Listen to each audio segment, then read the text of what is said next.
Hello viewers, welcome to tech shades. Money investment అనేది చాలా విధాలుగా చేయొచ్చు. అందులో మోస్ట్ ఫేమస్ అంటే గోల్డ్ లో ఇన్వెస్ట్ చేయడం, రియల్ ఎస్టేట్ బిజినెస్ లో ఇన్వెస్ట్ చేయడం, లేదా మ్యూచువల్ ఫండ్స్ కానీ ఎఫ్టీస్. సో ఇలా చాలా ఫేమస్ మెథడ్స్ అనేవి ఉన్నాయి. అయితే ఫేమస్ అవ్వకుండా కూడా చాలా రకాలుగా మనీ ఇన్వెస్ట్మెంట్ మెథడ్స్ అనేవి ఉన్నాయి. సో వాటి గురించి చాలా మందికి తెలియకపోవడం వల్ల వాటి వల్ల ఉండే బెనిఫిట్స్ ని చాలా మంది పొందలేకపోతున్నారు. అలాంటి మెథడ్ లో ఒకదాని గురించే ఈ వీడియోలో ఎక్స్ప్లెయిన్ చేయబోతున్నాను. సో అదేంటి అంటే రికరింగ్ డిపాజిట్ ని షార్ట్ ఫామ్ లో ఆర్డి అని కూడా అనొచ్చు. ఫిక్స్డ్ డిపాజిట్ కి ఇది ఆల్టర్నేటివ్. సో అసలు ఆర్డి అంటే ఏంటి, దీంట్లో ఎలా ఇన్వెస్ట్ చేయొచ్చు, ఇందులో కండిషన్స్ ఏంటి, దీనిలో రిటర్న్స్ ఎలా ఉంటాయి, ఇంట్రెస్ట్ రేట్ ఎలా ఉంటుంది, ఈ డీటెయిల్స్ అన్నిటి గురించి ఇప్పుడు ఎక్స్ప్లెయిన్ చేయబోతున్నాను. సో వీడియోని ఎక్కడ స్కిప్ చేయకుండా ఎండ్ వరకు చూడండి. అలాగే ఈ వీడియో గానీ మీకు హెల్ప్ అయితే లైక్ చేసి మీ ఫ్రెండ్స్ తోటి షేర్ చేయండి. అండ్ ఈ ఛానల్ ఇంతవరకు సబ్స్క్రైబ్ గానీ చేసుకున్నట్లయితే ప్లీజ్ సబ్స్క్రైబ్ చేసుకోండి. అండ్ సబ్స్క్రైబ్ చేసుకోగానే పక్కనే ఉన్న బెల్ ఐకాన్ ని క్లిక్ చేయండి. సో టాపిక్ స్టార్ట్ చేస్తే ఫస్ట్ మనం ఫిక్స్డ్ డిపాజిట్ గురించి మాట్లాడుకుందాం. ఫిక్స్డ్ డిపాజిట్ అంటే మీరు ఏదైనా ఒక లంప్సమ్ అమౌంట్ ని ఒక ఫిక్స్డ్ టెన్యూర్ వరకు బ్యాంక్ లో మీరు ఉంచినందుకు గాను బ్యాంక్ మీకు ఒక ఫిక్స్డ్ ఇంట్రెస్ట్ రేట్ ని ఇస్తుంది. సో మనం నార్మల్ గా మ్యూచువల్ ఫండ్స్ లో కానీ లేదా స్టాక్స్ లో కానీ ఇంకేదైనా దాంట్లో ఇన్వెస్ట్ చేస్తే ప్రాఫిట్ అనేది ఉంటుంది. బట్ ఫిక్స్డ్ డిపాజిట్ లో ఇంట్రెస్ట్ ఉంటుంది. సో ఇంట్రెస్ట్ ఇక్కడ మనకి ప్రాఫిట్ లో వస్తుంది.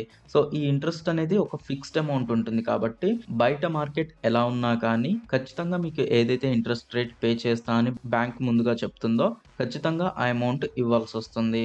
అయితే మీరు ముందుగా ఏదైతే అమౌంట్ ని ఫిక్స్డ్ డిపాజిట్ లో ఉంచుతారో ఆ అమౌంట్ ని 10 year టైం వరకు కూడా బయటకు తీయడానికి ఉండదు. ఒకవేళ తీయాలి అనుకుంటే దానికి ఛార్జెస్ ఉంటాయి. సో లంప్సమ్ అమౌంట్ ని ఎవరైనా ఇన్వెస్ట్ చేయాలి అనుకుంటే ఫిక్స్డ్ డిపాజిట్స్ లో ఇన్వెస్ట్ చేసుకోవచ్చు. దాని ఇంట్రెస్ట్ రేట్ ఎంతైతే ఉంటుందో ఒక్కొక్క బ్యాంక్ ఒక్కోలా ఇంట్రెస్ట్ రేట్ పే చేస్తుంది. సో మీరు దానికి తగ్గట్టుగా ఫిక్స్డ్ డిపాజిట్ చేసుకోవచ్చు. అయితే దీనికి ఒక ఆల్టర్నేట్ మెథడ్ ఉంది. అదేంటి అంటే అందరి దగ్గర లంప్సమ్ అమౌంట్ అనేది ఉండకపోవచ్చు. అంటే ఒక 10 lakhs ఎవరైనా ఇన్వెస్ట్ చేయాలి అనుకుంటే డైరెక్ట్ ఆ 10 lakhs ని ఫిక్స్డ్ డిపాజిట్ లో చేసుకొని దాని ఇంట్రెస్ట్ ని తీసుకోవచ్చు. బట్ అందరి దగ్గర అంత అమౌంట్ ఉండదు. సో ఎవరైతే ఎవ్రీ మంత్ సేవింగ్స్ లా చేసుకోవాలి అనుకుంటారో వాళ్ళు కూడా ఫిక్స్డ్ డిపాజిట్ ఇంట్రెస్ట్ రేట్లని పొందాలి అనుకుంటే అంటే ఒక 10 year ని ఫిక్స్ అయ్యి ఆ 10 year వరకు ఎవ్రీ మంత్ కొంత అమౌంట్ ని ఒక ఫిక్స్డ్ అమౌంట్ ని యాడ్ చేసుకుంటూ వెళ్ళి ఆ 10 year అయిపోయిన తర్వాత యాడ్ చేసుకున్న అమౌంట్ కి ఇంట్రెస్ట్ రేట్ తో పాటుగా విత్ డ్రా చేసుకోవచ్చు.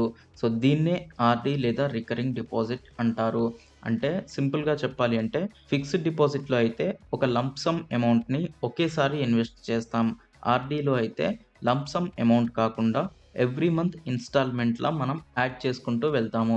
సో ఫిక్స్డ్ డిపాజిట్ లో ఒక్కసారి మనీ అందులో వేసిన తర్వాత 10 year టైం వరకు మళ్ళీ ఆ అమౌంట్ అనేది బయటికి రాదు.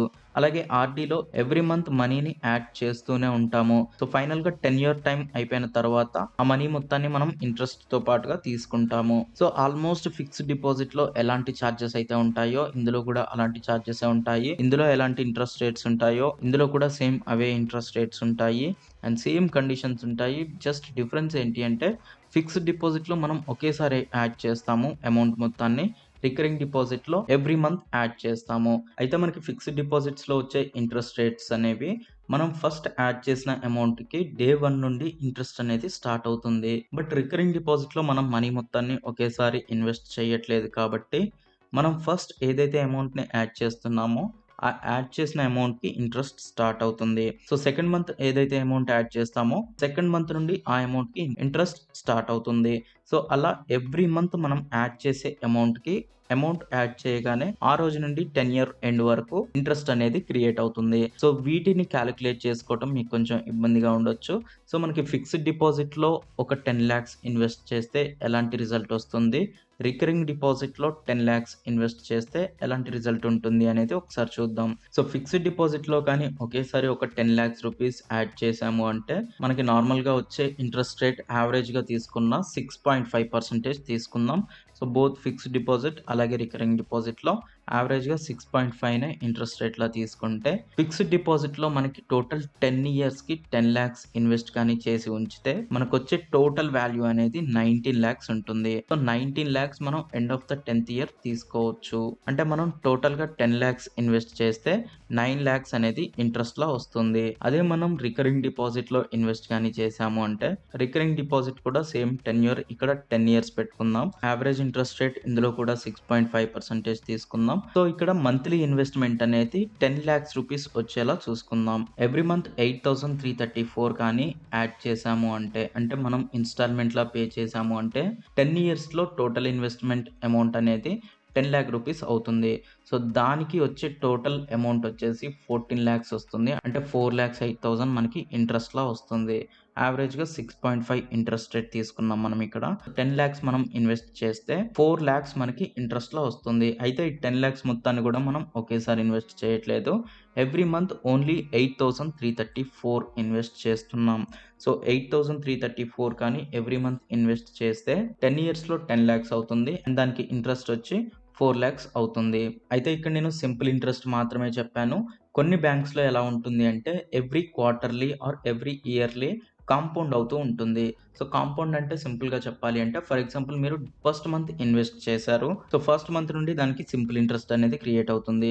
అలాగే సెకండ్ మంత్ కూడా 8,334 ఇన్వెస్ట్ చేశారు. సో సెకండ్ మంత్ నుండి దానికి ఇంట్రెస్ట్ స్టార్ట్ అవుతుంది. సో ఇలా 12 మంత్స్ చేసిన తర్వాత లేదా 6 మంత్స్ చేశారు అనుకుందాం. సో 6 మంత్స్ మీరు ఎవ్రీ మంత్ 8,334 ఇన్వెస్ట్ చేస్తున్నారు. సో 8,334 ఇంటూ 6 చేస్తే ఏదైతే వాల్యూ ఉంటుందో దానికి మాత్రమే సిక్స్త్ మంత్ మనకి ఇంట్రెస్ట్ అనేది ఉంటుంది. బట్ హాఫ్ ఇయర్లీ కాంపౌండ్ గాని అయింది అంటే ఆ 6 మంత్స్‌కి సంబంధించి ఏదైతే ఇంట్రెస్ట్ ఉంటుందో ఆ ఇంట్రెస్ట్ అనేది మీ టోటల్ క్యాపిటల్‌కి యాడ్ అవుతుంది.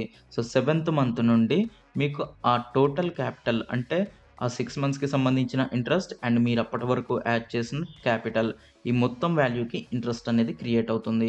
సో దీన్ని కాంపౌండ్ అంటారు. సో మీకు కాంపౌండ్ ఇంట్రెస్ట్ అనేది ఐడియా ఉండి ఉంటుంది.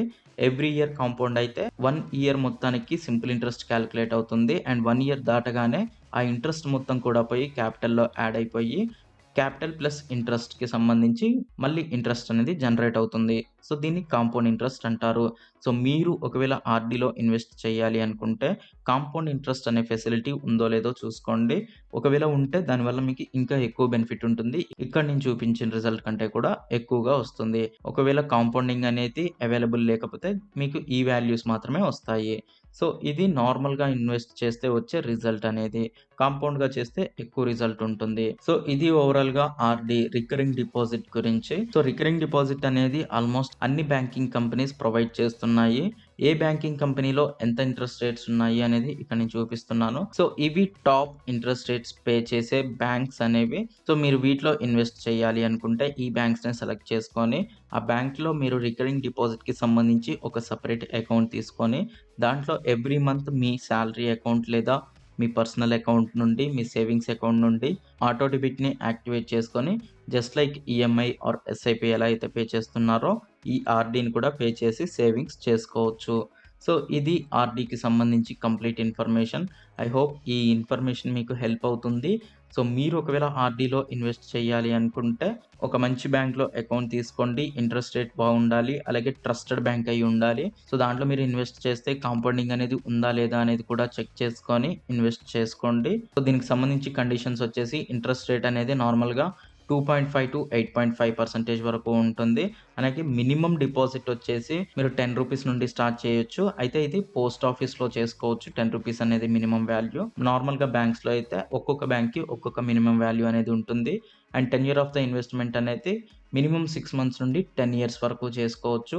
అండ్ ఇంట్రెస్ట్ కాంపౌండ్ అనేది క్వార్టర్లీ జరుగుతుంది, హాఫ్ ఇయర్లీ జరుగుతుంది. కొన్ని బ్యాంక్స్‌లలో ఇయర్లీ కూడా జరుగుతుంది. కొన్ని బ్యాంక్స్‌లో అసలు కాంపౌండింగ్ అనేది ఉండకపోవచ్చు. అలాగే partially and mid term withdrawal అనేది నాట్ అలౌడ్. అంటే మనం ఫిక్స్డ్ డిపాజిట్‌లో ఒకసారి అమౌంట్ యాడ్ చేశాము అంటే విత్‌డ్రా చేసుకోవడం అనేది నాట్ పాసిబుల్. సో ఆర్‌డీలో కూడా సేమ్ కండిషన్ ఉంటుంది. ఒకవేళ తీసుకోవాలి అనుకుంటే దానికి ఎక్స్‌ట్రా చార్జెస్ అండ్ కండిషన్స్ అనేవి ఉంటాయి. అంటే ప్రీమెచ్యూర్ క్లోజర్ అంటారు దాన్ని. సో అలౌడ్ విత్ పెనాల్టీ ఉంటుంది. అంటే పెనాల్టీ తీసుకొని మనకి ప్రీమెచ్యూర్ క్లోజ్ అనేది చేస్తారు. సో ఇది ఓవరాల్‌గా ఆర్‌డీకి సంబంధించిన ఇన్ఫర్మేషన్. ఈ ఇన్ఫర్మేషన్ గాని మీకు హెల్ప్ అయితే ఈ వీడియోని లైక్ చేయండి. మీ ఫ్రెండ్స్ తోటి షేర్ చేయండి. అండ్ ఈ ఛానెల్‌ని ఇంతవరకు సబ్స్క్రైబ్ గాని చేసుకున్నట్లయితే ప్లీజ్ సబ్స్క్రైబ్ చేసుకోండి. అండ్ సబ్స్క్రైబ్ చేసుకోగానే పక్కనే ఉన్న బెల్ ఐకాన్‌ని క్లిక్ చేయండి. Thanks for watching.